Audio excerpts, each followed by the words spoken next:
The 1982 Formula One season was the 33rd season of FIA Formula One motor racing.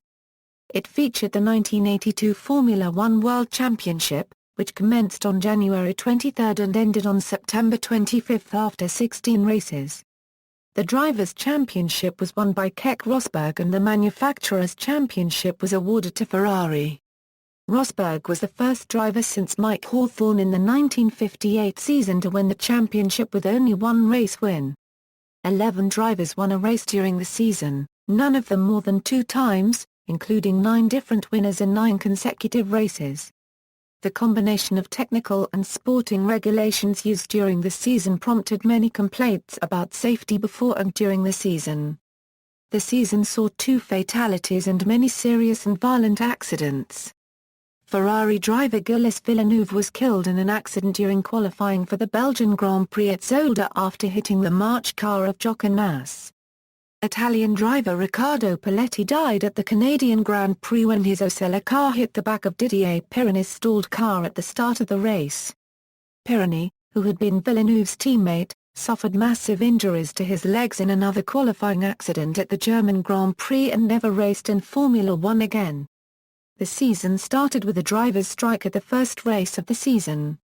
Later in the season, the disagreement between the sport's governing body and the teams restarted and many of the teams boycotted the San Marino Grand Prix. For the first time since the inception of Formula One more than 30 years earlier, there were no non-championship races run during 1982. This situation would become permanent from 1984 onward. It was also the only season to host 3 Grands Prix in the same country, the Caesars Palace Grand Prix, Detroit Grand Prix and United States Grand Prix West. The 1982 season was the end of an era, in which, since 1950, at least 1 or 2 drivers were killed every year in a Formula One-related event. From 1983 onwards, the sport would see 3 more drivers die in Formula One cars, Leo De Angelis in 1986 driving a Brabham during testing at Paul Ricard, Roland Ratzenberger in 1994 during practice for the San Marino Grand Prix, and triple world champion Ayrton Senna during the race itself, barely a day after Ratzenberger's death. Preseason. Drivers. The off-season saw rumors of several former champions returning to the sport, but in the end only double world champion Keke Rosberg returned to Formula One after an absence of 2 years to partner John Watson at McLaren. The 1981 Drivers' Champion Nelson Piquet remained at Brabham, partnered by Riccardo Patrese. The Williams team kept Carlos Reutemann, but their 1980 champion Alan Jones retired and was replaced by Keke Rosberg, who had failed to score a single point the previous year with Fittipaldi Automotive. Ferrari and Renault retained their race-winning lineups of Villeneuve and Didier Pironi and Alain Prost and Rena Copyright Arnoux, respectively. Technology. The 2 main technological themes of the 1982 season were turbocharging and ground effect. The large automotive manufacturers could afford to develop the expensive new technology of turbocharging, which offered a significant power advantage over naturally aspirated engines. However, turbocharged engines were heavy and initially suffered from turbo lag, a delay between the operation of the throttle and the delivery of the extra power generated by the turbo. The Renault and Ferrari factory teams, together with the small privateer Toleman team, were the only ones to use turbocharged engines throughout the 1982 season. The other 2 manufacturer teams used V12 atmospheric engines, which all other things being equal are more powerful than a V8 engine of the same capacity. Alfa Romeo were developing their own turbo engine, but for 1982 they retained what motorsport writer Doug Nye has called the most powerful 3-liter F1 engine seen at that time, with 548 bhp. The French Talbot Ligier team used Maitre's less powerful V12 engine. Brabham also had a foot in the turbo camp, as they had been developing a car powered by a BMW turbocharged engine since the previous year, but at the start of the year mainly relied on their older car powered by the naturally aspirated Cosworth DFV engine. Britain's specialist race car manufacturers had been following a different technical route, using the less powerful but compact, reliable and widely available Cosworth and focusing on the effectiveness of the chassis. The Lotus team had introduced aerodynamic ground effect with their Lotus 78 in 1978, and rapid progress had been made by others like Williams, McLaren and Brabham in exploiting it more and more effectively. The DFE, and the introduction by McLaren and Lotus of cars built largely from carbon fiber composites, allowed the teams to create very light cars. Several of the DFE teams felt that the turbo cars had an unfair advantage and sought a further weight reduction to equalize performance. The Formula One regulations stated that the weight of the cars must be at least 580 kg including lubricants and coolants. Working within the letter of the regulations, some teams fitted their cars with large water tanks, ostensibly for water-cooled brakes. In practice, the water was dumped early in the race, allowing the cars to race as much as 50 kg underweight. The regulations stated that the water could be topped up again at the end of the race, before the weight was checked. For the 1982 season, the FIA Copyright Ration International du Sport Automobile, Motorsport's world governing body, abandoned the previous year's minimum ride height rule. However, the rules now require that the sliding skirts around the edge of the car be fixed and remain rigid. Teams had previously used an almost immovable suspension setup to allow the skirts to consistently seal the low-pressure area under the cars. This made the cars depend entirely on their aerodynamic downforce, whilst having the adverse effect of the chassis bouncing up and down all the time. The subsequent excessive G-forces were difficult for drivers to endure, and as a result the cars were extremely unpleasant to drive. 1978 world champion Mario Andretti cited them as one of the reasons he left F1 at the end of 1981, while several other drivers complained of medical problems. Ground effect would be banned completely for 1983. Sporting regulations. The new rules for the season included an increase in the number of cars permitted to enter a Grand Prix from 30 to 34, and the number of starters from 24 to 26. To avoid having all 34 cars on the track at one time, a pre-qualifying session was introduced in which the three teams with the poorest record in the previous year would compete to be allowed into qualification proper. Three companies, Goodyear, Michelin and Avon supplied tires, including special qualifying tires, which provided much increased levels of grip during the qualification sessions that determined the starting order for the race. For the first time the number of tires permitted for qualification was limited, creating a situation which Villeneuve thought unnecessarily dangerous. If I have only 2 chances to set a time, I need a clear track, okay? If it isn't clear, if there's someone in my way, I just have to hope he's looking in his mirrors I can't lift, because this is my last chance. Politics. The Formula One Constructors Association and FISA had been in dispute over the control of the sport since 1979. The worst period of the disagreement had ended in 1981 with the signing of the Concord Agreement. FOCA consisted of the major British teams, while the manufacturer teams, together with Italian team Osella and Toleman, were aligned with FISA. The 1982 season had an unusually large number of teams representing major motor manufacturers, with Alfa Romeo and Talbot represented as well as Renault and Ferrari.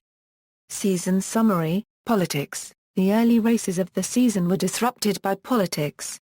At the first race of the season, the South African Grand Prix, Niki Lauda led a drivers' strike against the superlicenses, newly required for participation in the championship, which included clauses that Lauda believed would unfairly tie drivers to their teams. Most of the drivers locked themselves in a conference room overnight before agreement was reached that the relevant clauses could be revisited and the race was reinstated.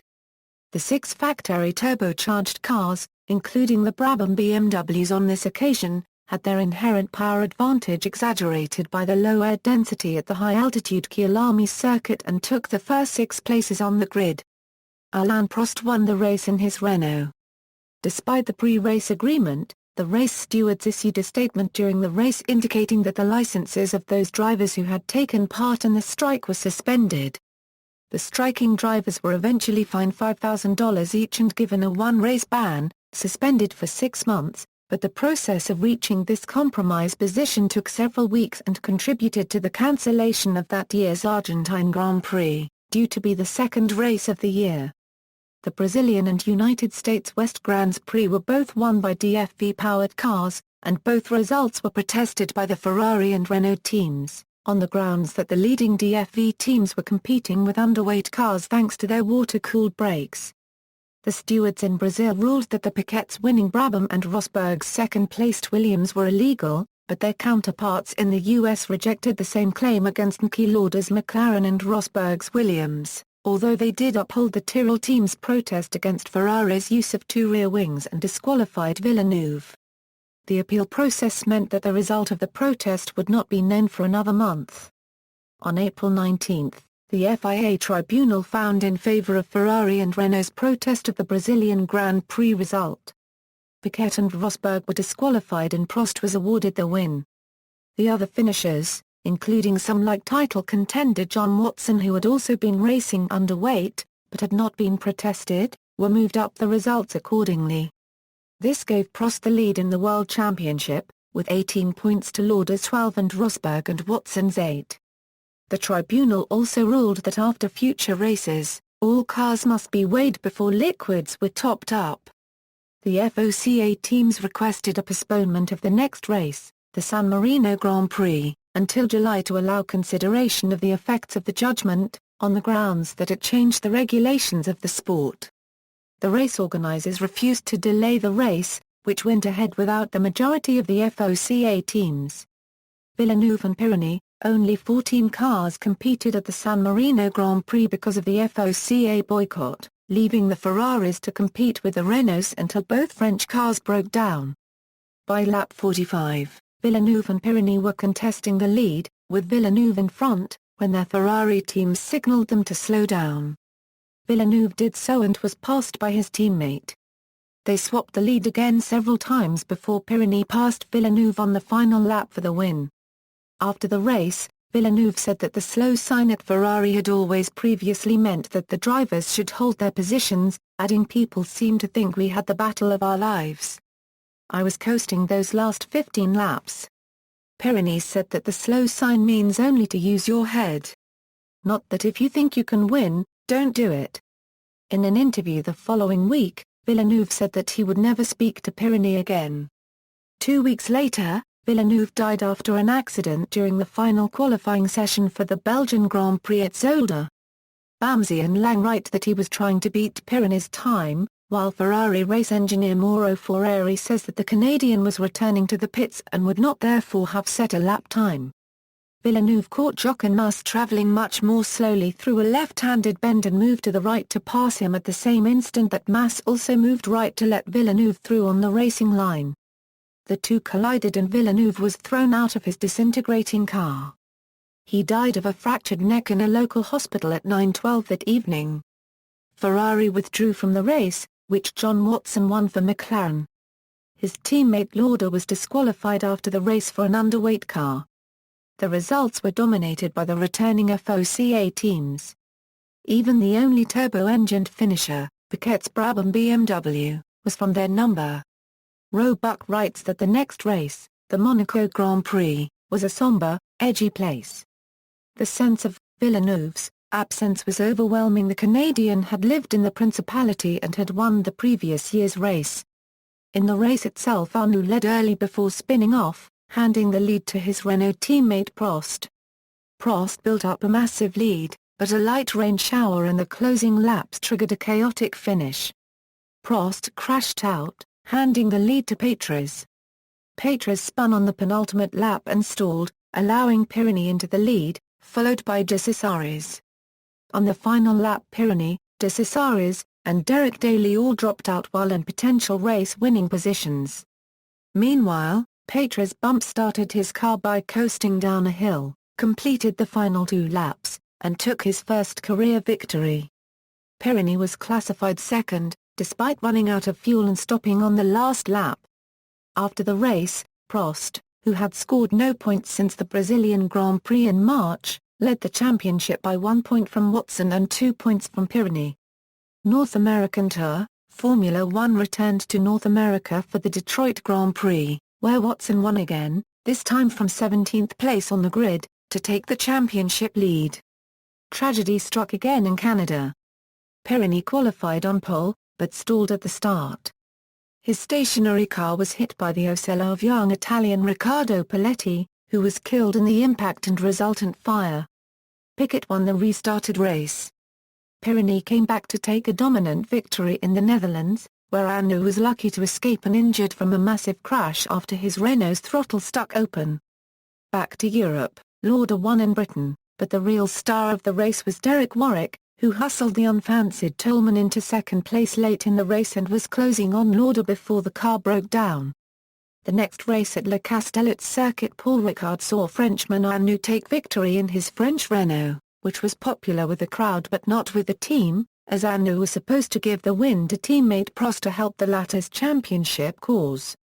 But that was a race that saw 4 French drivers finish in the top 4 and German driver Jochen Mass immediately retire from F1 after a near-catastrophic accident with Mauro Baldi at Sainz, the fast corner after the long Mistral straight. Mass's car touched Baldi's, both went off the track and Mass hit the barrier and was then catapulted into grandstands full of people. Miraculously, no one was killed. As it was, Pironi seemed poised to run away with the title, but his quest was ended prematurely at the next race in Germany. During a wet qualifying session, Pironi ploughed into the back of Prost's Renault. The Ferrari was launched into the air in an eerily similar accident to the one that killed Villeneuve.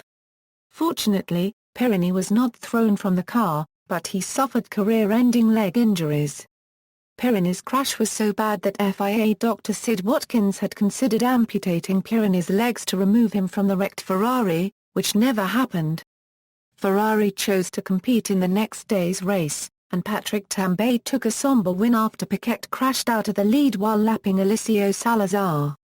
Rosberg wins. Leo De Angelis scored his first win in Austria, as Rosberg's last lap lunge for the win came up 0.050 seconds short. However, Rosberg was not to be denied at the next race, a second French round and Dijon-Prenoy named the Grand Prix of Switzerland. After toiling in the midfield for the first half of the race, the Finn went on a charge and was on Prost's tail on the penultimate lap. Rosberg passed Prost on the last lap and held the lead for the remainder of it. Suddenly, Rosberg was leading the championship. He duly held on to that lead in Italy and in the final round at Las Vegas to become the first Finnish world champion. Drivers and Constructors, Season Review. The Argentine Grand Prix was originally supposed to be held on March 7 at Buenos Aires, but was cancelled less than a month before it was due to take place due to sponsors backing out of the Argentine event thanks to the political repercussions of the South African Grand Prix. 1982 Drivers' Championship final standings. Championship points were awarded on a €9, a €6, a €4, a €3, a €2, a €1 basis to the top 6 finishers in each race. 1982 Manufacturers' Championship final standings. Championship points were awarded on a €9, a €6, a €4, a €3, a €2, a €1 basis to the top 6 finishers in each race. External links. Comprehensive race-by-race review, 1982 Formula One review, notes. References, books, Bamsey, Ian. Automobile Sport 82 a €83. City, Haynes Manuals. ISBN A0-946321-01-9. Donaldson, Gerald. Gillis Villeneuve. London, Virgin. ISBN A0-7535-0747-1. Lang, Mike. Grand Prix. Volume 4. Sparkford, Fowlis. ISBN A0-85429-733-2. Nye, Doug. Autocourse History of the Grand Prix Car 1966 a €85. Heisleton Publishing. ISBN A0-905-138-37-6. Roebuck, Nigel. Grand Prix Greats. Cambridge, P. Stevens. ISBN A978-0-85059-792-9. Roebuck, Nigel. Chasing the Title. City, Haynes Publications. ISBN A1-85960-604-0. Watkins, Sid. Life at the Limit, Triumph and Tragedy in Formula One. City, Pan Books. ISBN A0-330-35139-7. Magazines, Finley, Paul. It's War. Absolutely War. Motorsport PPA 52 €61. Jenkinson, Dennis. Grote Prijs van België. Motorsport PPA 708 €712 A.